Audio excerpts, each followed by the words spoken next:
ठीक है, 50 किलो आटा, 70 किलो चीनी, 25 चाय के पैकेट, 50 किलो चावल। ठीक है, हाँ मैं जा रहा हूँ। अबे क्या हो गया भाई, तुम्हारे घर पे कोई बड़ी दावत है क्या? दावत? अबे भाई तुम्हें नहीं पता क्या, मुल्क डिफ़ॉल्ट होने वाला है। तो डिफ़ॉल्ट होगा तो तुम ऐसे जंगी हालत में क्यों भाग रहे हो? भाई जब मुल्क डिफ़ॉल्ट होता है ना तो ना कुछ खाने को होता है, ना कुछ पीने को होता है, ना तेल होता है, ना गाड़ियाँ चलती हैं, ना दफ्तर खुलते हैं और ना ही स्कूल खुलते हैं। वैसे क्या मतलब होता है डिफ़ॉल्ट होने का तुम्हारी नज़र में? मुल्क बिल्कुल ख़त्म हो जाता है। क्या आपको भी यही लगता है कि मुल्क डिफ़ॉल्ट होने का मतलब मुल्क ख़त्म हो जाना होता है? जिस सूरत हाल से पाकिस्तान अभी गुजर रहा है और जिस तरह की खबरें चल रही हैं, हर शहरी के जहन में कुछ सवालात हैं कि ये डिफ़ॉल्ट क्या होता है, डिफ़ॉल्ट के बाद क्या होता है और डिफ़ॉल्ट से बचा कैसे जा सकता है। और एक और बात, क्या पाकिस्तान सच में डिफ़ॉल्ट होने वाला है?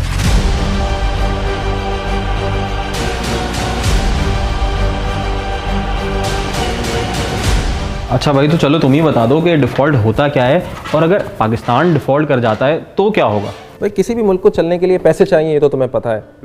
तो पैसे कैसे आते हैं? या तो मुल्क बहुत सारा सामान बनाता है और बाहर बेचता है और वो बाहर से पैसे या डॉलर्स कमाता है। दूसरा तरीका ये होता है कि उसके बहुत सारे लोग बाहर काम करने जाते हैं और वो रेमिटेंस भेजते हैं तो उससे डॉलर्स आते हैं। तीसरा तरीका ये होता है कि मुल्क डॉलर उधार लेता है और उस उधार को उतारने का जब वक्त आ जाता है, या उसकी किस्त वापस करने का, या उसके ऊपर सूद वापस करने का, और जब मुल्क के पास पैसे नहीं होते तो वो अपने आप को डिफ़ॉल्ट डिक्लेयर करता है। ये होता है डिफ़ॉल्ट। दूसरा सवाल तुम्हारा है कि अब डिफ़ॉल्ट कर गए तो क्या होगा? भाई तुम समोसे पकौड़े नहीं खा सकोगे। हैं? क्या मतलब? ये समोसे पकौड़े कहाँ से आ गए बीच में? भाई पाकिस्तान में खाने पकाने का मतलब एडिबल ऑयल इंपोर्ट होता है। पाकिस्तान में क्रूड ऑयल भी इंपोर्ट होता है, जो बाद में यहाँ की रिफाइनरी से कभी डीजल बनता है, कभी पेट्रोल बनता है और कभी दूसरे ईंधनों में तब्दील किया जाता है। इसी से बिजली भी बनती है। पाकिस्तान में गाड़ियों के इंजन भी इंपोर्ट किए जाते हैं और पाकिस्तान में बहुत सारी मशीनरी जिनसे हमारा मैन्युफैक्चरिंग और टेक्सटाइल सेक्टर चलता है, वो भी इंपोर्ट होते हैं। तो अगर पाकिस्तान डिफ़ॉल्ट कर जाता है, उस सूरत में उसको कोई बाहर का मुल्क कोई सामान इंपोर्ट करने की इजाज़त नहीं देगा, मतलब लेटर ऑफ क्रेडिट उसको नहीं देगा। लेटर ऑफ क्रेडिट ऐसे काम करता है कि जब आपको कर्जा चाहिए होता है तो आप बाहर के किसी बैंक को ये लिख के देते हो और वो बैंक फिर उस कंपनी को जिसने या तो कर्जा देना होता है और या तो कोई चीज़ फराहम करनी होती है, उसको लेटर ऑफ क्रेडिट अप्रूव करके देता है कि हाँ मैं गारंटी लेता हूँ कि ये जो शख्स है या ये जो कंपनी है या ये जो मुल्क है, ये पैसे तुम्हें वापस करने की सकत रखता है। लेकिन डिफ़ॉल्ट हो जाने के बाद हमें ये लेटर ऑफ क्रेडिट नहीं मिलता। तो हाँ, इसका वर्स्ट केस सिनेरियो ये है कि बहुत सारी जॉब्स चली जाएंगी और अगर हम क्रॉप बनाते भी हैं, मतलब हमारा एग्रीकल्चर सेक्टर स्ट्रांग भी है, तो उसकी ट्रांसपोर्टेशन के लिए हमारे पास गाड़ियाँ भी नहीं होंगी। तो पाकिस्तान यहाँ तक पहुँचा कैसे? भाई अपनी आज़ादी से लेकर आज तक पाकिस्तान की माशी सूरत हाल कभी भी मुस्तहकम नहीं रही। इसकी कुछ वजूहात तो बाहर की मतलब एक्सटर्नल हैं, लेकिन इंटरनल भी बहुत सारी वजूहात हैं। मिसाल के तौर पर पाकिस्तान की जितनी आमदन है, मतलब अगर $100 आमदन है तो पाकिस्तान का ख़र्चा $220 है। तो हर साल अगर पाकिस्तान $100 कमाता है तो $220 खर्च करता है, मतलब वो $120 के खसारे में है। अब ये खसारा कैसे पूरा होगा? क्योंकि पाकिस्तान के पास तो ना मैन्युफैक्चरिंग सेक्टर इतना स्ट्रॉन्ग है कि एक्सपोर्ट्स बहुत ज़्यादा हो, ना पाकिस्तान इतनी ज़्यादा सर्विसेज बाहर देता है कि वो अपने डॉलर हासिल कर ले, ना पाकिस्तान के इतने सारे लोग बाहर से रेमिटेंसेस भेज रहे हैं कि वो खसारा पूरा कर दें। तो ये जो $120 का खसारा पूरा करना होता है पाकिस्तान को, उसके लिए उसको चाहिए होते हैं लोन्स।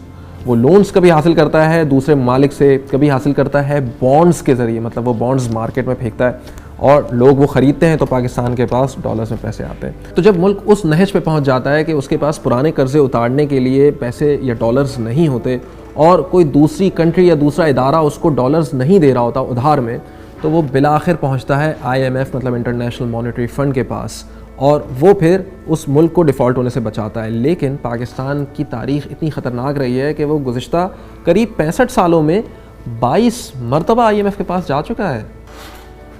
तो भाई हम एक काम करते हैं, हम नोट छापते हैं और इतने नोट छापते हैं कि IMF का लोन चुका देते हैं। जिम्बाब्वे ने भी यही गलती की थी, फिर पता है उनका अंजाम क्या हुआ? क्या? वहाँ के लोगों को रोटी खरीदने के लिए भी इतने सारे बंडल देने पड़े रुपयों के। वो क्यों? इसको एक मिसाल से समझते हैं। ये मेरा मोबाइल रखो। Thank you. नहीं, मिसाल के लिए दे रहा हूँ। अच्छा। इसके एवज में तुमसे चाह रहा हूँ कि मुझे कोई सबूत दो कि मैंने तुम्हें मोबाइल दिया है। तुम क्या दोगे? मैं तुम्हें एक पेपर पे लिख के साइन करके दे दूंगा। गुड। लेकिन अगर तुम वो एक की बजाय 5 पेपर पे लिख के दे दो तो क्या इसका मतलब तुम्हारे पास 5 मोबाइल फ़ोन आ जाएंगे? नहीं, मोबाइल फ़ोन तो एक ही रहेगा मेरे पास। तो इसका मतलब चाहे तुम 1 पर्ची दो, 10 पर्ची दो या 100 पर्ची दो, उसके पीछे वैल्यू तो एक मोबाइल की है ना। अच्छा, तो हम अपने रुपए तो छाप सकते हैं, डॉलर नहीं छाप सकते। तो हम जितने ज़्यादा रुपए छापेंगे डॉलर की कदर उतनी ज़्यादा बढ़ती चली जाएगी। तो अगर आज $1 के मुकाबले हमारा पैसा 220 रुपये है, ज़्यादा पैसे छापने से हो सकता है वो 300, 400, 500 रुपये हो जाए, क्योंकि हमारे पास उसके पीछे बैकअप करने के लिए कोई वैल्यू नहीं है। तो यार अगर पाकिस्तान डिफ़ॉल्ट कर जाता है तो फिर क्या होगा? मतलब हम रिकवर कर पाएंगे क्या? पाकिस्तान कोई पहली कंट्री नहीं होगी जो हाकिम बदहन डिफ़ॉल्ट कर जाएगी। आज से पहले करीब 100 से ज़ायद कंट्रीज़ डिफ़ॉल्ट कर चुकी हैं। और फिर ये होता है कि IMF बीच में पड़ता है या दूसरे ममालिक बीच में पड़ते हैं, वहाँ पे ह्यूमैनिटेरियन एड के नाम पे या मुल्क की रिकवरी के नाम पे उनको कुछ शराइत पेश करते हैं और उनको खाने पीने की एसेंशियल आइटम्स देते हैं, और साथ में ये उनसे वादा लेते हैं कि आज के बाद वो अपनी चीज़ें रिफॉर्म करेंगे, अपनी पॉलिसीज़ बदलेंगे, और अगर उनको कोई उधार मिलेगा तो उसके बदले उनको ज़्यादा इंटरेस्ट रेट्स देने पड़ेंगे।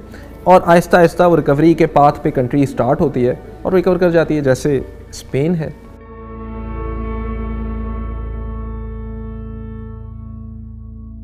जी जी, अरे थैंक यू सो मच, अरे बहुत शुक्रिया आपका। जी जी, ओके, अल्लाह हाफिज़। क्या हुआ भाई, अब तुम राशन लेने तो नहीं जा रहे ना? नहीं नहीं, मेरा वीज़ा लग गया, मैं तो चला। लेकिन तू समझाता बड़ा अच्छा है यार, प्रोफेसर बन जा।